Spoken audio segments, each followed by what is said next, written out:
میرے معزز اور محترم بھائیوں، کون سے اعمال ہیں جو بہت چھوٹے ہونے کے باوجود میرے نیکیوں کے پلڑے کو بھاری کر دیں گے اور مجھے نجات مل جائے گی؟ اس سے پہلے یہ سمجھیے ایک وقت آنے والا ہے، اللہ کی طرف سے ایک ترازو لگایا جائے گا، اتنا بڑا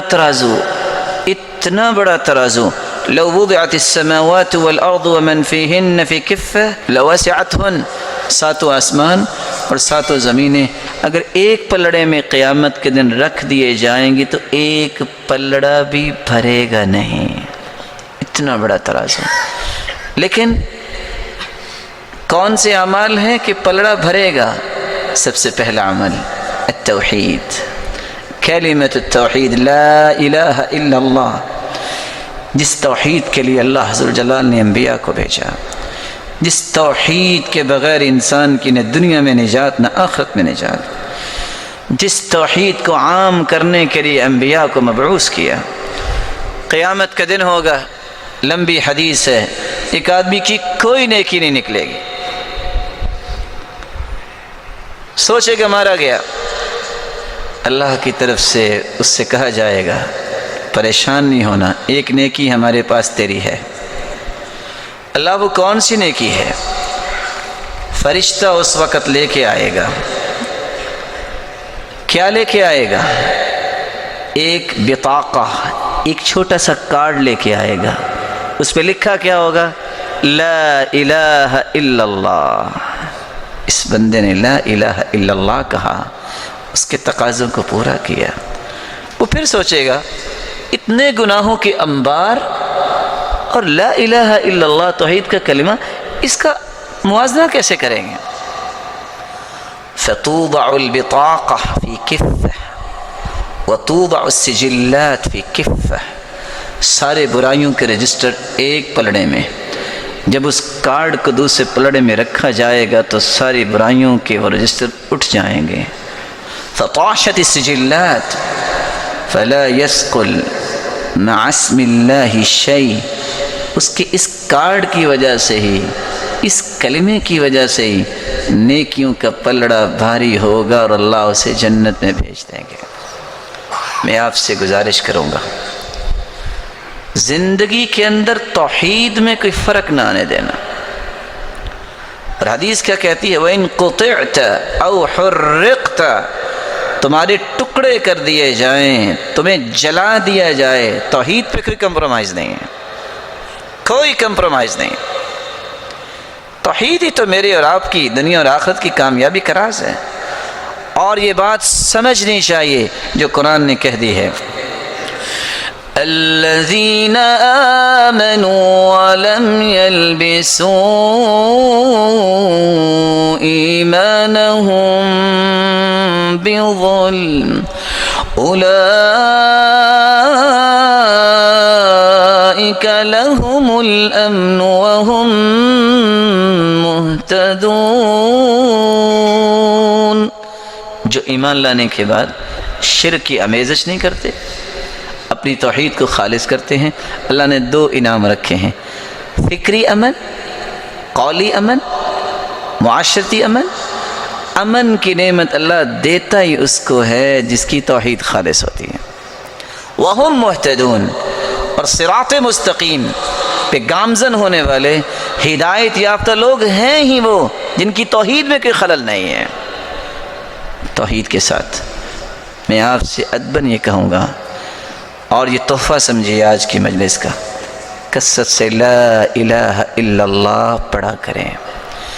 حدیث کہتی ہے افضل الذکر لا الہ الا اللہ، سب سے افضل ذکر لا الہ الا اللہ ہے۔ اور رسول اللہ صلی اللہ علیہ وسلم نے فرمایا ان قول لا الہ الا اللہ تدفع عن قائلها 99 من البلاء ادناها الہم، جو کثرت سے لا الہ الا اللہ کہتا ہے 99 بلائیں اللہ ذو الجلال اس کی دور فرما دیتے ہیں۔ ادناها الہم، اور سب سے گھٹیا بلا غم ہے۔ اس کا مطلب یہ نکلا کہ 98 بلائیں تو غم سے بھی بڑی بڑی اللہ ذو الجلال دور فرما دیتے ہیں۔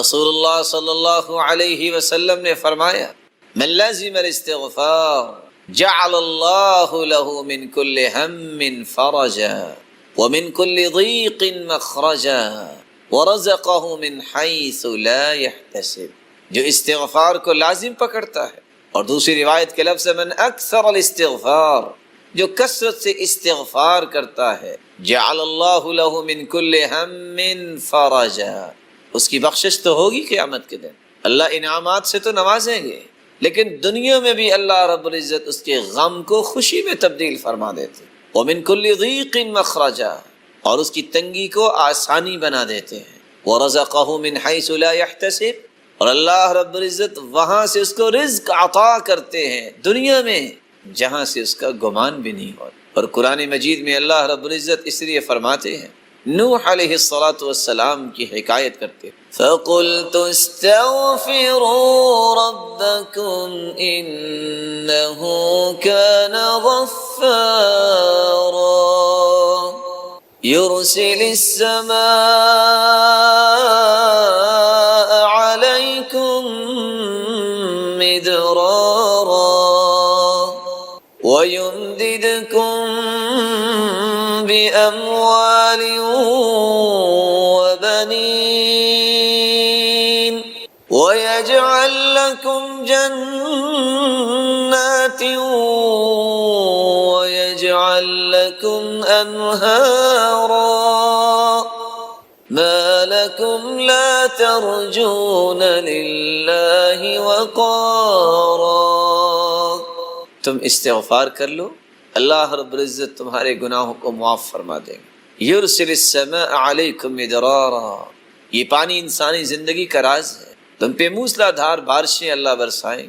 وَيُمْدِدْكُمْ بِأَمْوَالٍ، تم مال و دولت کی قلت کی شکایت کرتے ہو، استغفار کر لو، اللہ رب العزت تمہیں مال و دولت میں فراوانی عطا فرمائیں گے۔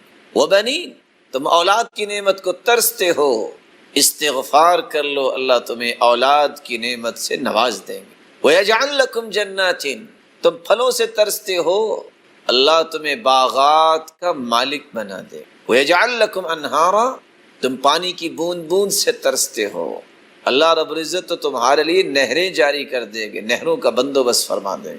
وَيَجْعَلْ لَكُمْ جَنَّاتٍ وَيَجْعَلْ لَكُمْ أَنْهَارًا مَا لَكُمْ لَا تَرْجُونَ لِلَّهِ وَقَارًا، اور تمہیں کیا ہو گیا ہے پھر بھی تم اللہ رب العزت کے وقار کو نہیں سمجھتے؟ مَا لَكُمْ لَا تَرْجُونَ لِلَّهِ وَقَارًا۔ اور دوسری جگہ اللہ رب العزت فرماتے ہیں، وَأَنِ اسْتَغْفِرُوا رَبَّكُمْ ثُمَّ تُوبُوا إِلَيْهِ يُمَتِّعْكُمْ مَتَاعًا حَسَنًا إِلَىٰ أَجَلٍ مُّسَمًّى، استغفار تم کر لو، جب تک زندہ رہو گے اللہ تمہیں سکون اور وقار کی زندگی نصیب فرما دے۔ استغفار کا فائدہ آخرت میں تو ہے لیکن دنیا بھی سنورتی۔ اور تیسری جگہ اللہ رب العزت فرماتے ہیں، وَيَا قَوْمِ اسْتَغْفِرُوا رَبَّكُمْ ثُمَّ تُوبُوا إِلَيْهِ يُرْسِلِ السَّمَاءَ عَلَيْكُمْ مِدْرَارًا وَيَزِدْكُمْ قُوَّةً إِلَىٰ قُوَّتِكُمْ وَلَا تَتَوَلَّوْا مُجْرِمِينَ۔ اے میری قوم، اللہ رب العزت ہود علیہ السلام کی قوم کے متعلق حکایت کر رہے ہیں کہ اللہ کے پیارے پیغمبر نے کہا ہے میری قوم استغفار کر لو، اللہ تمہیں موسلا دھار بارشوں سے نواز دیں گے۔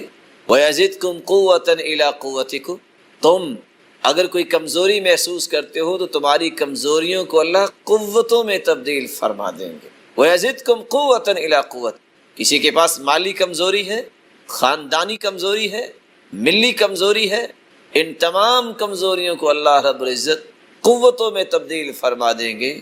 جب انسان استغفار کرتا ہے تو یہ اس کو انعام ملتا ہے، اور یہ انعام دنیا میں ہی ملتا ہے، آخرت تو بہتر ہوگی۔ اللہ رب العزت ہمیں عبادت کا مقصد سمجھنے کی توفیق عطا فرمائے اور یہ یقین کرنے کی توفیق عطا فرمائے کہ عبادت سے آخرت بھی بنتی ہے اس سے دنیا بھی بنتی ہے۔ آپ صلی اللہ علیہ وآلہ وسلم نے سلام کے بعد بیٹھ کے ذکر کیا ہے۔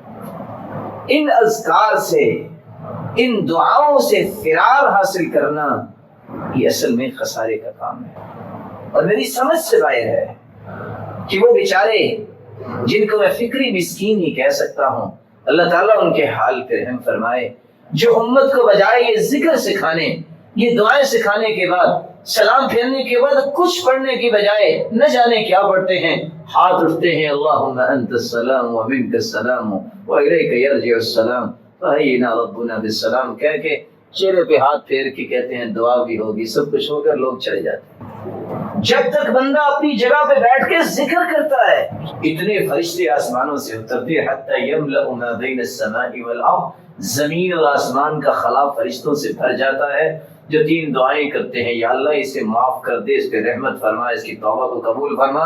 دیانت داری سے بتائیے، ایک نماز بندہ پڑھے، اپنی جگہ پہ بیٹھا ذکر کر رہا ہے جو اللہ کے رسول نے سکھائے ہیں، اگر اس کی بخشش ہو جائے، اس میں رحمت کا نزول ہو جائے، اس کی توبہ قبول ہو جائے، تو اس سے بڑا بھی کوئی دنیا میں خوش نصیب ہے؟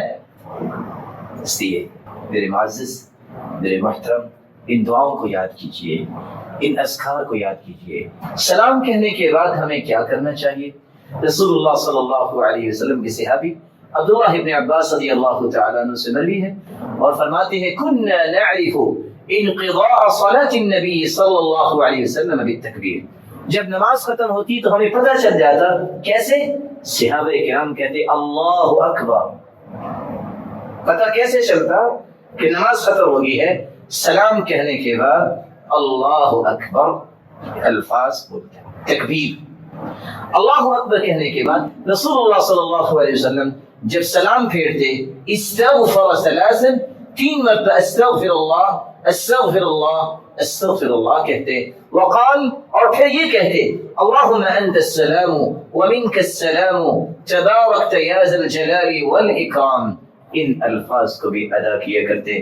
رسول اللہ صلی اللہ علیہ وآلہ وسلم نے معاذ بن جبل کو یہ دعا بھی سکھائی جو بڑی ہی آسان اور بڑی ہی خوبصورت دعا ہے، اللہم اعنی علی ذکرک وشکرک وحسن عبادتک۔ یہ کتنی خوبصورت دعا ہے، اے اللہ میری مدد فرما، اعنی علی ذکرک، میں تیرا ذکر کروں، وشکرک، میں تیرا شکر ادا کروں، وحسن عبادتک، اے اللہ میں تیری خوبصورت عبادت کروں، اس پہ میری مدد فرما۔ اور مغیرہ بن شعبہ رضی اللہ تعالیٰ عنہ بیان کرتے ہیں اللہ کے رسول صلی اللہ علیہ وسلم نماز کے بعد یہ دعا بھی پڑھا کرتے، لا الہ الا اللہ وحدہ لا شریک لہ، لہ الملک ولہ الحمد وهو على كل شيء قدير، اللهم لا مانع لما أعطيت ولا معطي لما منعت ولا ينفع ذا الجد منك الجد۔ لا الہ الا اللہ، اللہ کے سوا کوئی عبادت کے لائق نہیں، وحدہ لا شریک ہیں، ساری بادشاہی اسی کے ہاتھ میں ہے، ساری تعریفیں اسی کے لیے ہیں، وہی ہر چیز پہ قادر ہے۔ اللہ جس سے تو روک لے کوئی دے نہیں سکتا، اللہ جسے تو عطا کر دے اسے کوئی روک نہیں سکتا۔ اے اللہ تیری ہی بادشاہت ہے، الہ العالمین، لا ينفع ذا الجد منک الجد، کوئی بڑے سے بڑا ہو اس کا بڑا ہونا کوئی فائدہ نہیں دے سکتا جب تک تیرا فیصلہ نہ ہو۔ ابو زبیر رضی اللہ تعالیٰ عنہ فرماتے ہیں ہر نماز کے بعد عبداللہ ابن زبیر رضی اللہ تعالیٰ عنہ سلام پھیرنے کے بعد یہ دعا پڑھا کرتے اور ساتھ یہ کہتے کہ اللہ کے رسول صلی اللہ علیہ وسلم بھی نماز کے بعد یہ دعا پڑھا کرتے تھے، لا الہ الا اللہ وحدہ لا شریک لہ، لہ الملک ولہ الحمد وهو على كل شيء قدیر، لا حول ولا قوة الا باللہ، لا الہ الا اللہ ولا نعبد الا ایاہ، لہ النعمة ولہ الفضل ولہ الثناء الحسن، لا الہ الا اللہ مخلصین لہ الدین ولو کرہ الکافرون۔ جناب ابو امامہ رضی اللہ تعالی عنہ سے روایت ہے رسول اللہ صلی اللہ علیہ وسلم نے فرمایا جو فرض نماز کے بعد آیت الکرسی پڑھ لیتا ہے اس کے اور جنت کے درمیان صرف موت کا پردہ حائل ہے، تو آیت الکرسی بھی پڑھنی چاہیے۔ اور کعب بن عجرہ رضی اللہ تعالی عنہ روایت کرتے ہیں معقبات لا یخیب قائلہن، کچھ ایسے کلمات جن کے کہنے والا کبھی بھی اس کا نقصان نہیں ہوگا، اور وہ کون سے کلمات ہیں؟ ثلاث وثلاثون تسبیحہ 33 مرتبہ سبحان اللہ، وثلاث وثلاثون تحمیدہ 33 مرتبہ الحمدللہ، واربع وثلاثون تکبیرہ 34 مرتبہ اللہ اکبر۔ یہ کلمات جو کہہ دیتا ہے کبھی بھی وہ نقصان نہیں اٹھائے گا۔ اور دوسری روایت کے الفاظ ہیں کہ اگر آپ 33 مرتبہ سبحان اللہ، 33 مرتبہ الحمدللہ، 33 مرتبہ اللہ اکبر کہیں، یہ ہو جائیں گے 99، اور 100 پورا کرتے وقت یہ کہیں لا الہ الا اللہ وحدہ لا شریک لہ لہ الملک ولہ الحمد وہو علی کل شیء قدیر۔ صحیح مسلم کی روایت ہے 1351۔ تو جتنے بھی انسان کے گناہ ہوں گے اللہ ذوالجلال اس کو معاف فرما دیتے ہیں۔ آپ کبھی یہ کر سکتے ہیں اور کبھی یہ کر سکتے ہیں، اور تیسرا طریقہ بھی یہ ہے کہ آپ 10 مرتبہ سبحان اللہ، 10 مرتبہ الحمدللہ اور 10 مرتبہ اللہ اکبر بھی کہہ سکتے ہیں۔ براء ابن عازب رضی اللہ تعالی عنہ روایت کرتے ہیں ہم اللہ کے رسول کے پیچھے نماز پڑھ رہے تھے، ہمارا یہ ذہن ہوتا تھا کہ ہم دائیں طرف بیٹھیں کہ آپ کا چہرہ انور دائیں طرف پہلے سلام پھیرے گی تو نظر آئے گا، آپ صلی اللہ علیہ وسلم ہماری طرف متوجہ ہوں گے۔ میں نے سنا آپ نماز سے فارغ ہوئے تو آپ یہ دعا بھی کر رہے تھے رب قنی عذابک یوم تبعث او تجمع عبادک، رب قنی عذابک، اے اللہ تو مجھے اپنے عذاب سے بچا، کب؟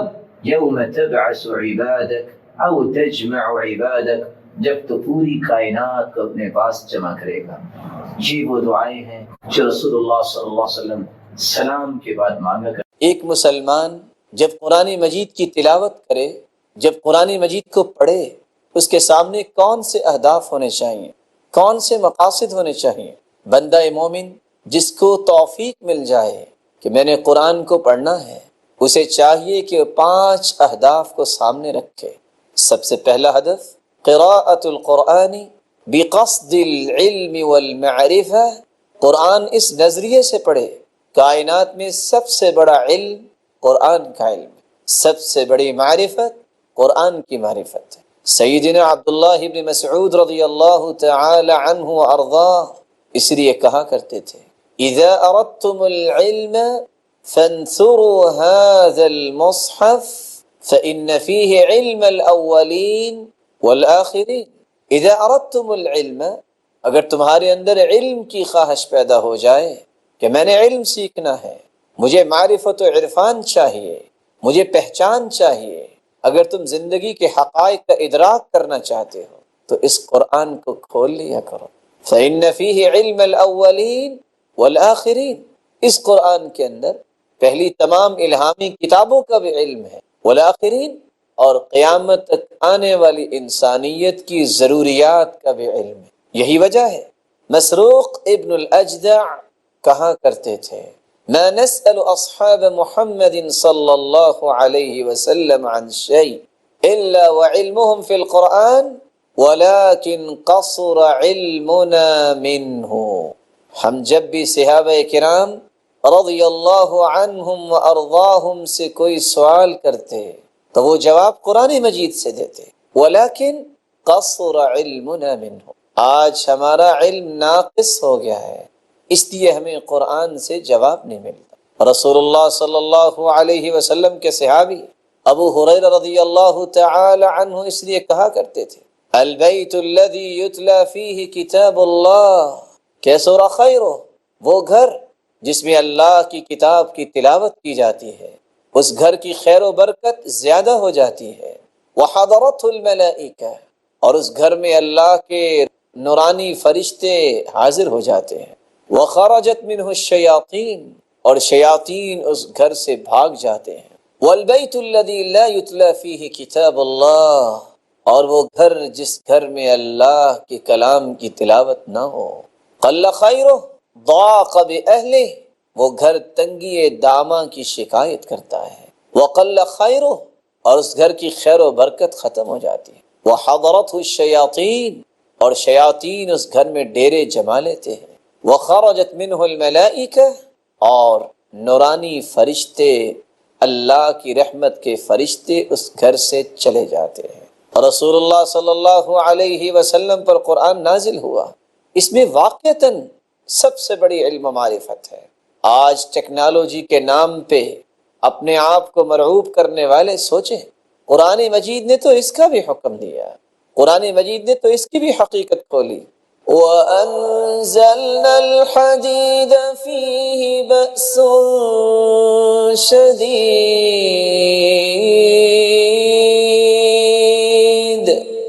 وَمَنَافِعُ لِلنَّاسِ،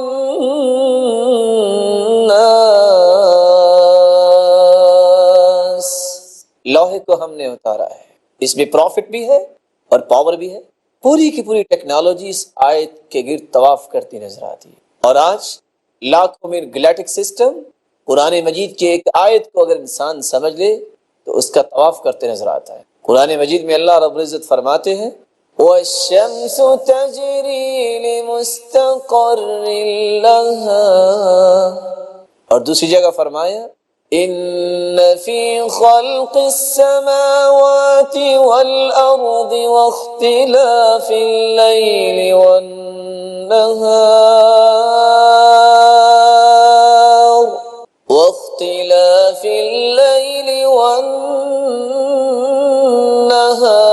لَآيَاتٍ لِأُولِي الْأَلْبَابِ،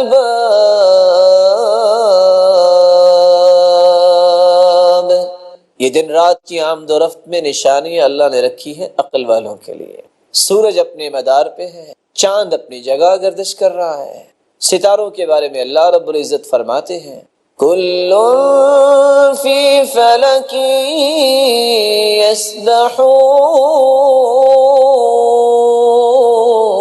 یسبحون، ہر چیز کو جو اللہ نے نظام دے رکھا ہے اس نظام کے تحت وہ چل رہی ہے۔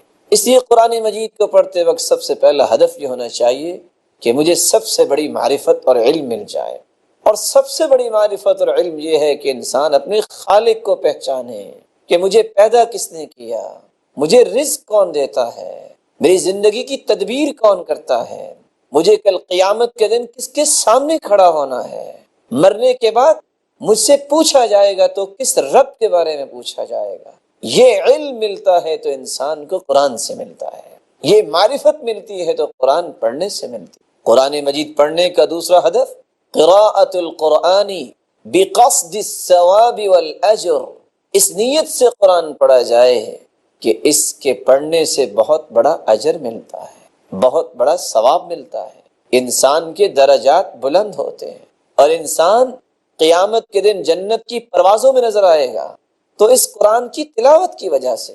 رسول اللہ صلی اللہ علیہ وسلم نے اس لیے فرمایا من قرأ حرفا من کتاب اللہ فلہ بہ حسنہ والحسنۃ بعشر امثالها، جو ایک حرف کی تلاوت کرتا ہے اللہ رب العزت اسے 10 نیکیاں عطا فرماتے ہیں۔ قرآن مجید پڑھتے وقت تیسرا ہدف یہ سامنے ہونا چاہیے قراءۃ القرآن بقصد العمل، قرآن اس لیے پڑھا جائے کہ میں نے اس کی تعلیمات کی روشنی میں اپنی زندگی کے زاویوں کو درست کرنا ہے، اپنے رویوں کی نوک پلک ٹھیک کرنی ہے۔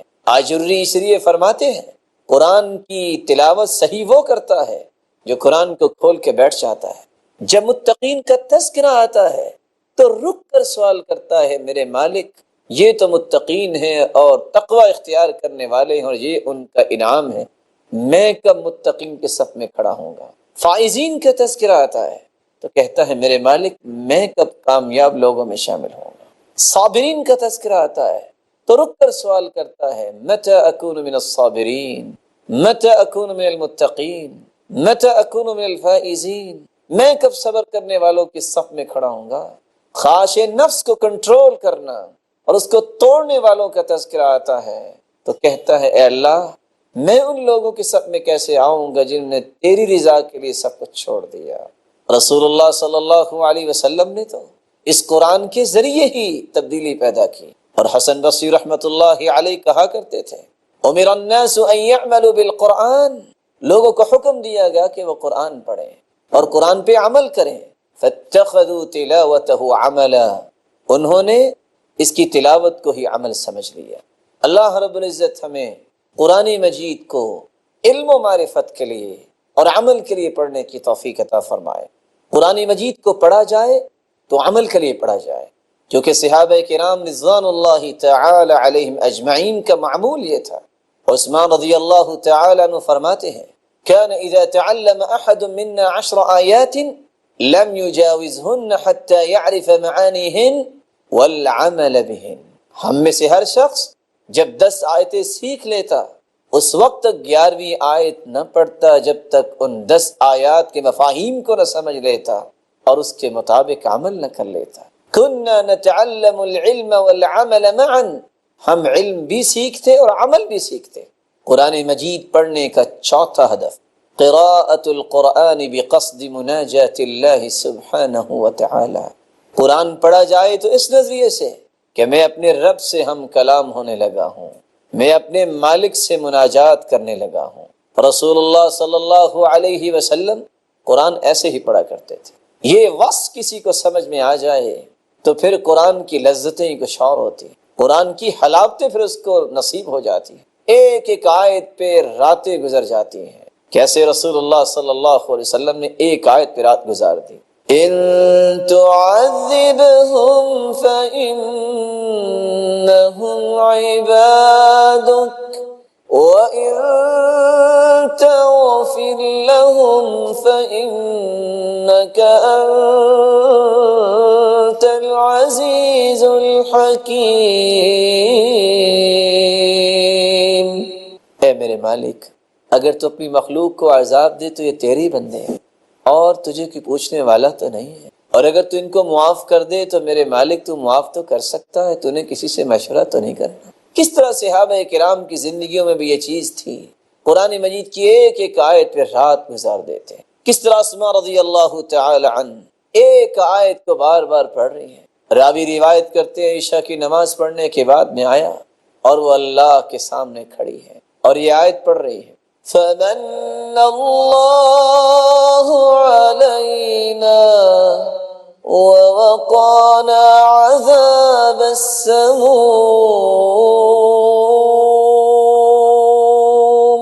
اللہ یہ تیرا احسان ہوگا اگر تو جہنم سے ہمیں محفوظ فرما دے۔ تردد هذه الآية وتبكي تقرأ وتبكي، آیت پڑھتی ہیں رونے لگ جاتی ہیں، آیت پڑھتی ہیں رونے لگ جاتی ہیں۔ کس طرح محمد ابن کعب القرظی اس آیت کی تلاوت کرتے ہیں اور بار بار پڑھتے جاتے ہیں۔ اذا زلزلت الارض زلزالها واخرجت الارض اثقالها وقال الانسان ما لها يومئذ تحدث اخبارها بأن ربك أوحى لها۔ جب قیامت کا زلزلہ آئے گا زمین اپنے سارے بوجھ باہر نکال دے گی۔ وقال الانسان ما لها، انسان کہے گا کیا ہو گیا، یہ تو سارے راز ہی کھول رہی ہے۔ یومئذ تحدث اخبارها بأن ربك اوحى لها، زمین ہر گناہ کی خبر دے گی، جس زمین پر کسی نے گناہ کیا ہوگا کیونکہ اس کو رب نے حکم دیا ہوگا آج بول کے بتاؤ کس نے کیا گناہ کیا۔ کس طرح سعید ابن جبیر رحمت اللہ علیہ کس طرح ایک آیت کو بار بار پڑھ رہے ہیں وَاتَّقُوا يَوْمًا تُرْجَعُونَ فِيهِ إِلَى اللَّهِ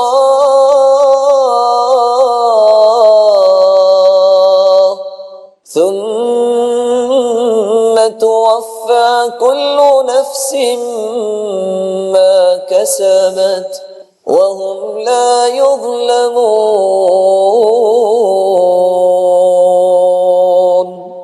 ڈر جاؤ اس دن سے جس دن تمہیں اپنے رب کی طرف لوٹ کے جانا ہے۔ کل نفس بما کسبت، جو کچھ کسی جان نے کمایا ہوگا اسی کے مطابق اسے بدلہ دیا جائے گا اور ظلم نہیں کیا جائے گا۔ کس طرح حسن بصری رحمت اللہ علیہ ساری رات یہ آیت پڑھتے نظر آتے ہیں وَإِن تَعُدُّوا نِعْمَةَ اللَّهِ لَا تُحْصُوهَا إِنَّ الْإِنسَانَ لَظَلُومٌ كَفَّارٌ۔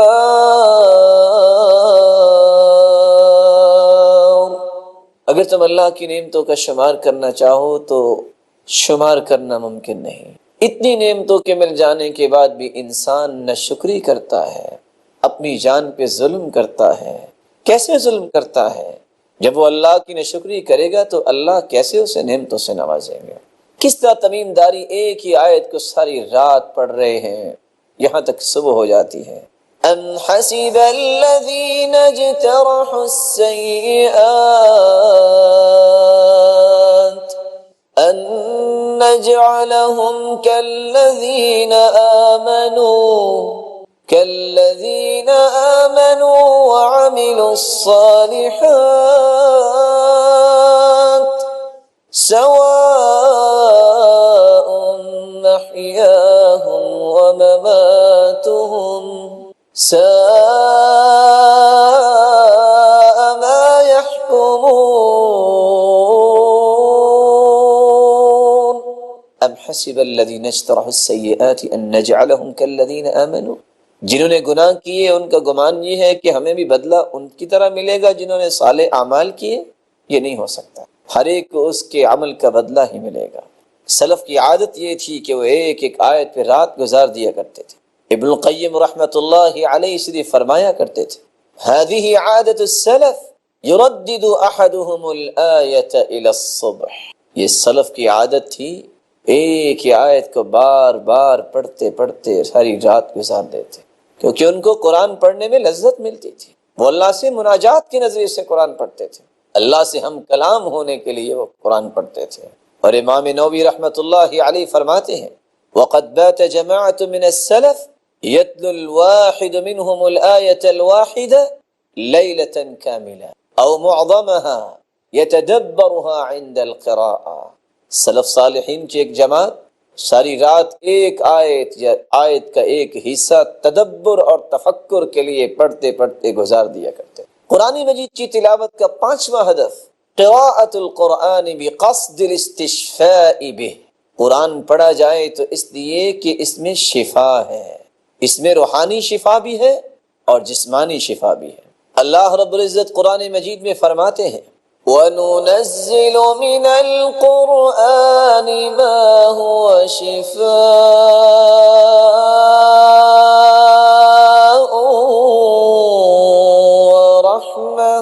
وَرَحْمَةٌ لِّلْمُؤْمِنِينَ وَلَا يَزِيدُ الظَّالِمِينَ إِلَّا خَسَارًا. ہم نے قرآن کو شفا بنا کے نازل کیا ہے، رحمت بنا کے نازل کیا ہے. اور دوسری جگہ فرمایا فیہ شفاء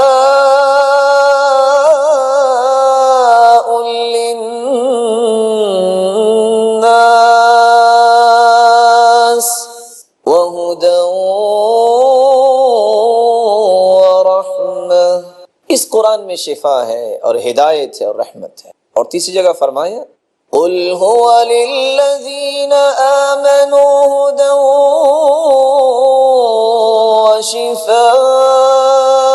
وشفاء. کہہ دیجئے مومنوں کے لیے اللہ نے اس میں ہدایت رکھی ہے اور شفا رکھی. اور اللہ رب العزت فرماتے ہیں یا ایھا الناس قد جاءتکم موعظۃ من ربکم وشفاء لما فی الصدور وہدی